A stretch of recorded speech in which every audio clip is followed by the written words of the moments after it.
ननद बनी पड़ोसन।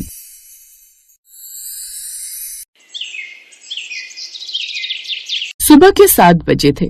हल्की हल्की धूप आंगन में आ रही थी। रसोई में अंजलि चाय बना रही थी, तभी उसकी सास मनोरमा जी आवाज लगाती हैं। अरे बहू, चाय बनी कि नहीं? तुम्हारे ससुर जी अखबार लेकर कब से बैठे हैं। बस माँ जी, ला ही रही हूँ। अंजलि इस घर की इकलौती बहू थी। मनोरमा बहुत मेहनती थी और सबका ख्याल रखने वाली सास थी। अंजलि के पति रवि एक सरकारी स्कूल में केमिस्ट्री के टीचर थे। घर में सास मनोरमा जी, ससुर सुशील जी और रवि की छोटी बहन रिया थी। रिया अपनी भाभी की टांग खींचती रहती थी। भाभी, आज फिर आलू के पराठे? लगता है आपको नई रेसिपी आती ही नहीं है। अच्छा, मुझे कुछ और बनाना नहीं आता। ठीक है, फिर कल मैं वही बनाऊंगी जो तुम्हें पसंद है, ठीक है? अरे भाभी, मुझे तो बस आपकी टांग खींचना पसंद है। सब हंसने लगे। कुछ महीनों बाद रिया की शादी अर्जुन के साथ तय हो जाती है और रिया की शादी बड़े ही धूमधाम से अर्जुन से हो जाती है। विदाई के समय अंजलि की आंखों में आंसू आ जाते हैं। रिया, अपना ख्याल रखना, तुम्हारे बिना अब सारा घर सूना सूना हो जाएगा। रिया भी गले लगकर रोने लगती है। भाभी, मैं तो जा रही हूँ, अब आपकी खिंचाई कौन करेगा? दोनों ननद भाभी हंसते रोते अलग हो जाती हैं। करीब 1 साल बाद एक दिन गली में बड़ा ट्रक आकर रुका। अंजलि ने खिड़की से बाहर देखा और बोली, लगता है सामने वाले खाली मकान में कोई नया परिवार रहने के लिए आया है। तभी ट्रक से सामान उतरने लगा और उसके पीछे से जो लड़की उतरी उसे देखकर अंजलि हैरान हो गई। अरे रिया, तुम यहाँ? तभी रिया अंजलि की तरफ देखकर जोर से चिल्लाती है, भाभी, मैं आ गई। अंजलि जल्दी से बाहर आती है और दोनों एक दूसरे के गले लगती हैं। अरे वाह, मतलब अब मेरी बहन तो मेरी पड़ोसन बन गई। भैया, मेरी नौकरी अब इसी शहर में लग गई है, इसीलिए मैंने यहीं पे शिफ्ट होने का सोचा है। अब रिया और मैं यहीं आपके पड़ोसी बनकर रहेंगे। मनोरमा जी तो खुशी से झूम उठी। मेरी बेटी भी पास में है और बहू भी। अब तो दोनों घरों का आना जाना पहले से भी ज्यादा हो गया था। एक दिन रिया बिना बताए अंजलि के घर चली गई। भाभी, कहाँ हो? चाय बना दो। आपके घर में गैस खत्म हो गई है क्या? नहीं भाभी, लेकिन आपके हाथ की चाय मुझे बहुत पसंद है। लगता है हमारी चाय का ठेका पड़ोस में भी खुल गया है। सब हंसने लगते हैं। रिया की आदत अब भी वही थी, हर छोटी बात पर भाभी को छेड़ना। एक दिन अंजलि नई साड़ी पहनकर तैयार होती है। भाभी, ये साड़ी तो बहुत सुंदर है, लेकिन अगर आप ये साड़ी मुझे दे दो तो और ज्यादा सुंदर लगेगी। ठीक है, फेस्टिवल पर तुम ले लेना, ठीक है ना? अरे बहू, तू इसे इतना सर पर मत चढ़ा। माँ, मैं आपकी बेटी हूँ, अब मेरा इतना तो हक बनता ही है। कुछ दिन बाद पड़ोस में एक नई पड़ोसन रहने आई, चंदा। चंदा को दूसरों के घरों की बातें सुनने में, इधर उधर की लगाने में बड़ा मजा आता था। एक दिन उसने रिया से कहा, तुम्हारी भाभी तो बड़ी चालाक लगती है। रिया चौंक गई। क्यों, क्या हुआ? देखा नहीं, नई साड़ी खुद पहन ली और तुम्हें वो साड़ी पुरानी करके देगी, और पुरानी साड़ी कहाँ ही अच्छी लगती है। रिया ने हंसकर बात टाल दी, लेकिन चंदा रोज कुछ न कुछ बोलती रहती।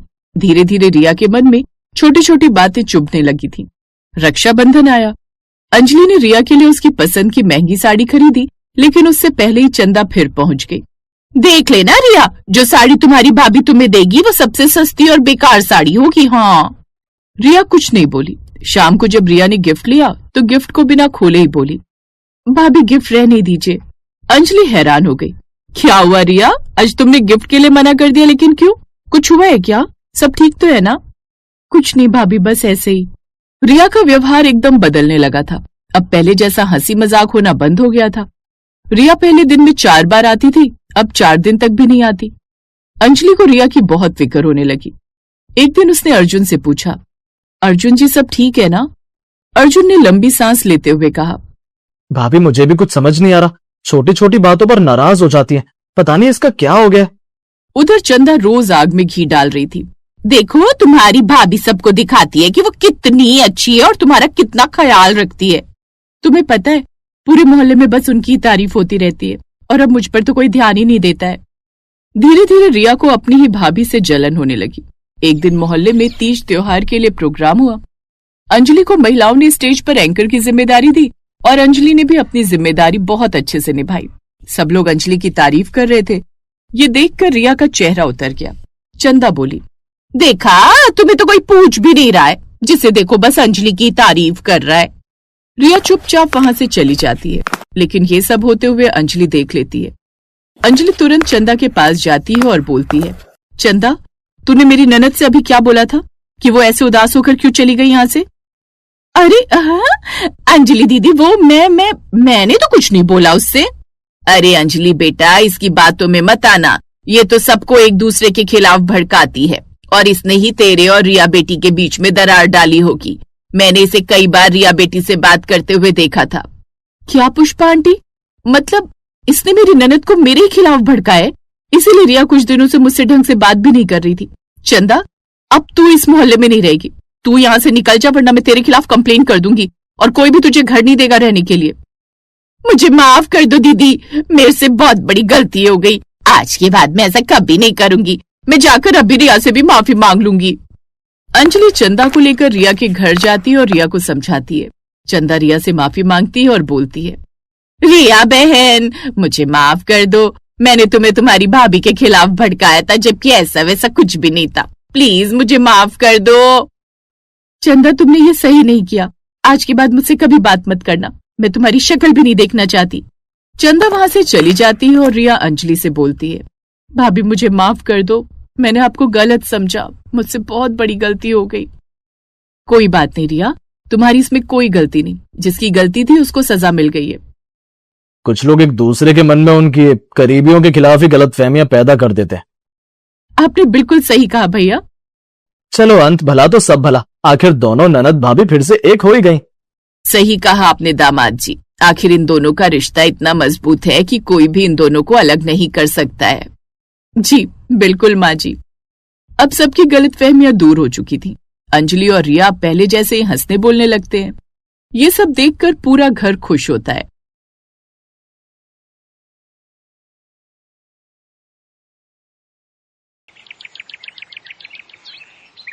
अरे बहू उठ जाओ, मैंने कुकर में आलू उबालने रख दिए हैं, आलू पूड़ी का नाश्ता बना लो। जेठानी जी का फोन आया था, वो लोग आज ही आ रहे हैं। ताई जी तो अगले हफ्ते आने वाली थी। अरे वो लड़के वाले बोल रहे हैं कि अगले महीने की तारीख निकलवा लो, तो वही शुरुआत में ही निकल रही है, इसलिए खरीदारी करने आ रही हैं। अब गांव से 2 घंटे का रास्ता है, पहुंचने वाली होंगी। और उनकी समधन भी, वो तो यहीं शहर में रहती हैं, तो वो भी साथ में शॉपिंग के लिए जाएंगी, इसलिए नाश्ता तो बनाना ही है, कुछ घर का बन जाएगा, कुछ बाहर से ले आएंगे। माँ जी आप टेंशन मत लो, मैं सब संभाल लूंगी। सुनो, बाजार से लाने के नाश्ते का सामान मैं लिख देती हूँ, आप ले आओ। अंजू बहुत ही समझदार स्वभाव की थी। उसकी शादी को अभी साल भर ही हुआ था, पर उसने आते ही पूरे घर को बहुत अच्छे से संभाल लिया था। अंजू अपने सास ससुर की बहुत इज्जत करती थी, उनका बहुत ख्याल भी रखती थी। ताऊ जी, ताई जी और गुड्डी के ससुराल वालों के आने की बात सुनकर अंजू ने ढेरों पकवान तैयार कर दिए। हम बहुत किस्मत वाले हैं जो हमें अंजू जैसी बहू मिली है। देखो तो उसके आने के बाद अब तुम्हें कोई चिंता ही नहीं रहती, सब कुछ अंजू ने ही संभाल रखा है। ये तो है अंजू, अगर रसोई में खड़ी है तो मुझे किसी बात की चिंता ही नहीं है। मुझे पता है वो सब कुछ बहुत अच्छे से संभाल लेगी, बहुत समझदार है वो। तभी सारे मेहमान आ जाते हैं। लीला के जेठ जेठानी, उनकी बेटी गुड्डी, उसकी शादी होने वाली थी, और गुड्डी के ससुराल वाले, सब लोग आपस में बातें कर रहे थे और गुड्डी की सास उसे बार बार देख रही थी।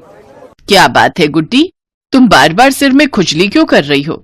तुम्हारे सिर में जुएं हैं क्या? नहीं नहीं बहन जी, वो गांव से बस में निकले तो रास्ते में धूल मिट्टी बहुत थी। अब गुड्डी ने 2 दिन से सिर भी नहीं धोया।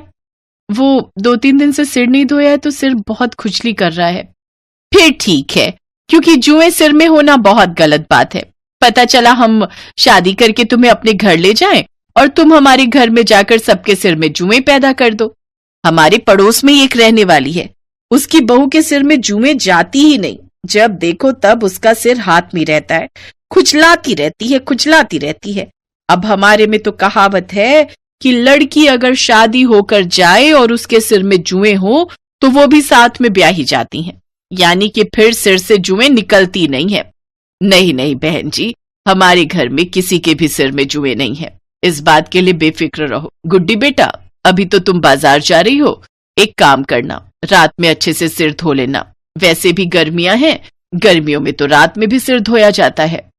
गुड्डी सबसे झूठ बोल रही थी। सच तो ये था कि उसके सिर में बहुत जुएं थी, गुड्डी की सास अपने घर चली जाती है। अगली सुबह गुड्डी ने सिर धोकर अपने बालों को झाड़ा और तौलिया आंगन में सूखने डाल दिया। तभी लीला नहाने जाने लगी। उसने देखा गुड्डी ने सिर झाड़कर जो तौलिया रस्सी पर सूखने डाला है उस पर ढेरों जुएं चिपकी हुई हैं। गुड्डी, ये तौलिया तुमने रस्सी पर डाला है ना? जी चाची जी, मैंने ही अभी। इतनी जुएं भरी हुई हैं इस पर, तौलिए पर, इसका मतलब तुम्हारे सिर में जुएं हैं। तभी तुम सिर को खुजा रही थी और तुमने झूठ बोल दिया। ये कितनी गलत बात है गुड्डी। अरे लीला, कितनी बार इसे और इसकी माँ को बोला है कि इसका सिर साफ कर, जरा तेल लगाकर थोड़ी देर नहीं बैठती कि माँ से सिर साफ करवा ले। जब देखो खुले बाल लेकर घूमती रहती है। ये परेशानी इसकी कई सालों से देखता आ रहा हूँ, कभी अपने ऊपर ध्यान ही नहीं देती है ये। अरे मैं भी क्या करूं, कोई तरीका ही नहीं है। बहुत कोशिश करती हूँ कि इसका सिर साफ हो जाए पर नहीं होता लीला। मैंने बहुत कोशिश की है। पर ताईजी, अब तो अच्छा नहीं लगता ना। गुड्डी की शादी होने वाली है और शादी के बाद उसके ससुराल वालों को ये बात पता चलेगी तो उनको कितना बुरा लगेगा कि हमने उनसे झूठ बोला है। वो कल भी यही बात कह रही थी। क्या होगा, 2 दिन बाद घर वापस लौट आएगी और बातें हम सुनेंगे कि हमने अपनी लड़की को कुछ सिखाया नहीं। ये सब तुम्हारी गलती है ममता, तुम ही हो जो गुड्डी पर ध्यान नहीं देती हो। बस लौट फिर कर बात मेरे ऊपर ही आकर खत्म होती है। अब यहाँ कलेश मत शुरू करो। अरे कोई बात नहीं, छोड़ो। आओ, नाश्ता तैयार है, सब नाश्ता कर लो। गुड्डी बेटा आ जाओ, तुम भी नाश्ता कर लो। चाचा जी, मुझे अभी भूख नहीं है, मैं थोड़ी देर बाद खा लूंगी। गुड्डी रोती हुई छत पर चली जाती है। अरे मेरी प्यारी ननद रो क्यों रही है? अभी तो शादी को बहुत समय है और अगर अभी तुम रोकर आंसू खत्म कर दोगी तो विदाई के समय कौन रोएगा? चलो चुप हो जाओ। पता नहीं ये शादी होगी भी या नहीं। अगर मेरे ससुराल में किसी को पता चल गया कि मेरे सिर में जुएं हैं तो वो लोग तो इस रिश्ते के लिए मना। नहीं नहीं नहीं नहीं नहीं, ऐसे दिल दुखाने वाली बातें मुंह से नहीं निकालते। तुम टेंशन मत लो, मैं जैसा कहूंगी मेरी बात मानोगी ना? तुम्हें इन जुओं से छुटकारा चाहिए? हाँ भाभी, मैं तो कब से यही सोच रही हूँ कि मुझे किसी भी तरह इनसे छुटकारा मिल जाए, पर कोई उपाय नहीं है। उपाय है, तुम आज ही मेरे साथ स्किन के डॉक्टर के पास चलोगी। आजकल बहुत से शैम्पू, दवाइयाँ और ट्रीटमेंट आ गए हैं जिनसे हम जुओं से छुटकारा पा सकते हैं। देखना, तुम्हें बहुत जल्द इन जुओं से छुटकारा मिल जाएगा। अब नाश्ता करके जल्दी से तैयार हो जाओ, हम डॉक्टर के पास चलते हैं। अंजू की बात सुनकर गुड्डी खुश हो जाती है और जल्दी जल्दी नाश्ता करके वो दोनों एक बहुत बड़े त्वचा रोग विशेषज्ञ के पास जाते हैं। अंजू डॉक्टर को सारी प्रॉब्लम बताती है। चिंता मत कीजिए, इस शैम्पू की मदद से आपका सिर बिल्कुल साफ हो जाएगा। और बेटा, अपने सर को जहां तक हो सके साफ रखने की कोशिश रखना, ठीक है? बाकी ये शैम्पू और ये दवाई कंटिन्यू रखना। लगातार इस्तेमाल करने से हमेशा के लिए जुओं से छुटकारा मिल जाएगा। बस तुम्हें ट्रीटमेंट अच्छे से करना है। जी डॉक्टर, जैसा आपने कहा मैं वैसा ही करूंगी। Thank you doctor. Anju medical से सारी दवाइयां लेकर डॉक्टर के बताए गए तरीके से गुड्डी का ट्रीटमेंट शुरू करती है और अगले 1 हफ्ते में ही रिजल्ट सामने आ जाते हैं। गुड्डी के सिर से बहुत हद तक जुएं साफ हो चुकी थी और अगले 1 महीने तक, उसकी शादी का दिन आने तक, उसका सिर पूरी तरह से जुओं से छुटकारा पा चुका था। अंजू भाभी, थैंक यू सो मच। आपने मुझे इतनी बड़ी मुसीबत से बचा लिया। मेरे सिर में जुओं ने आतंक मचाया हुआ था। मैं बहुत थक चुकी थी, पर सही तरीके और सही इलाज से मुक्ति मिल सकती है, ये बात मुझे पता नहीं थी। थैंक यू सो मच भाभी। अगर आप ना होती तो पता नहीं मेरा क्या होता। गुड्डी, तुम मेरी छोटी बहन हो, मेरी प्यारी ननद हो। मैं तुम्हारे काम आ सकी, ये मेरे लिए बहुत बड़ी बात है। तुम खुश हो तो मैं भी बहुत खुश हूँ। लीला, हम सब बहुत किस्मत वाले हैं जो हमें अंजू जैसी बहू मिली है। वो तो है, हमने पिछले जन्म में जरूर मोती दान किए होंगे, तभी हमें अंजू के रूप में इतनी अच्छी बहू मिली है। सब अंजू की बहुत तारीफ करते हैं और कुछ दिनों बाद खूब धूमधाम से गुड्डी की शादी होती है। गुड्डी बेफिक्र थी क्योंकि उसे अब शर्मिंदगी नहीं झेलनी थी, किसी के ताने नहीं सुनने थे कि सिर में जुएं हैं। ये सच है कि यदि किसी के सिर में जुएं होती हैं तो उस व्यक्ति को परिवार और समाज में बहुत शर्मिंदगी झेलनी पड़ती है। इसलिए डॉक्टर से सही ट्रीटमेंट लेकर हम इन जुओं से हमेशा के लिए छुटकारा पा सकते हैं, ताकि हम जुओं से होने वाली बीमारियों से बचकर साफ और स्वच्छ जिंदगी को बेझिझक खुलकर जी सके। Thanks for watching.